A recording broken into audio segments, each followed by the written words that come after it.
जय भीम सर्वांना. मी नितीन सरवरे, वंचित बहुजन आघाडीचा शहर महासचिव.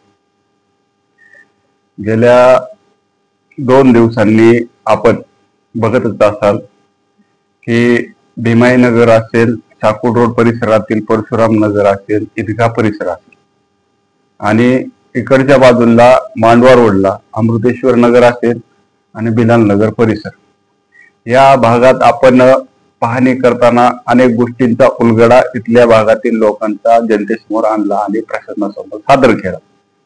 या भागाची मागणी आपण सातत्याने 4 वर्षांनी करत आहोत आणि 4 वर्षानंतर कुठंतरी आपल्याला 5 ऑगस्टला ज्यावेळेस आपण जिल्हा प्रशासनाला निवेदन सादर केलं, त्यानंतर आपल्याला 2 सप्टेंबरला जो आदेश आला हे नगर परिषद प्रशासनाने यांना समाविष्ट करण्यात यावं. त्यानंतर स्थानिक प्रतिनिधींकडून त्याची दखल घेतली गेली. आजच आपण बघितलं असेल की डीपीडीसी मार्फत वेगवेगळ्या भागामध्ये करोडो रुपयांची कामही मंजूर झाली.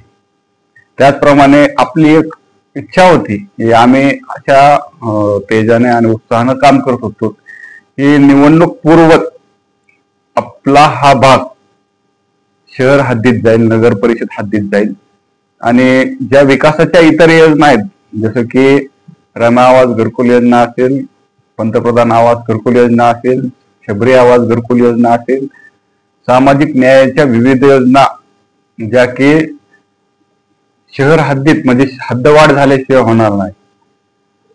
पाणी पुरवठ्याचा प्रश्न आहे, आपल्या पाईपलाईनचा एवढा मोठा गंभीर प्रश्न आहे की आजही नळाला पाणी येत नाही. घरासमोरून जात असताना कुठल्याही भागात रस्ते नाहीत. म्हणजे 35 वर्ष झालं प्रत्येक प्रतिनिधींनी तिथे येऊन बैठका लावल्या आणि त्याचा तोडगाच काढला नाही, फक्त तोंडी तोडगा काढण्यात आला.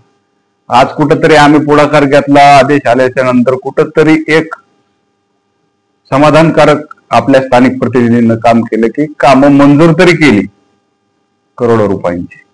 नक्कीच भविष्यात आपला हा भाग, आज जरी निवडणूक लागली असेल, आज जरी आचारसंहिता लागली असेल, तर या आदर्श आचारसंहिता काळात आपल्याला ती पाळावीच लागेल आणि ही आदर्श आचारसंहिता पाळत आपण पुढे भविष्यात 2 डिसेंबर नंतर जो कोणी नगराध्यक्ष असेल किंवा जे कोणी नगरसेवक होऊन त्या नगर परिषद मध्ये स्थापित होतील, त्यांच्या मार्फत आणि जिल्हा प्रशासन ते स्थानिक प्रशासनाशी पाठपुरावा करून जो आदेश आलाय त्या आदेशाची अंमलबजावणी करण्यासाठी आपण 10 डिसेंबर नंतर आपला जो उर्वरित कार्यक्रम आहे, जो की आपल्याला प्रस्ताव सादर करायचे आहेत, ते आपण अधिकृतरित्या प्रस्ताव सादर करू. भविष्यात मी प्रतिनिधी म्हणून निवडून येईल किंवा नाही येईल हा प्रश्न नंतरचा आहे.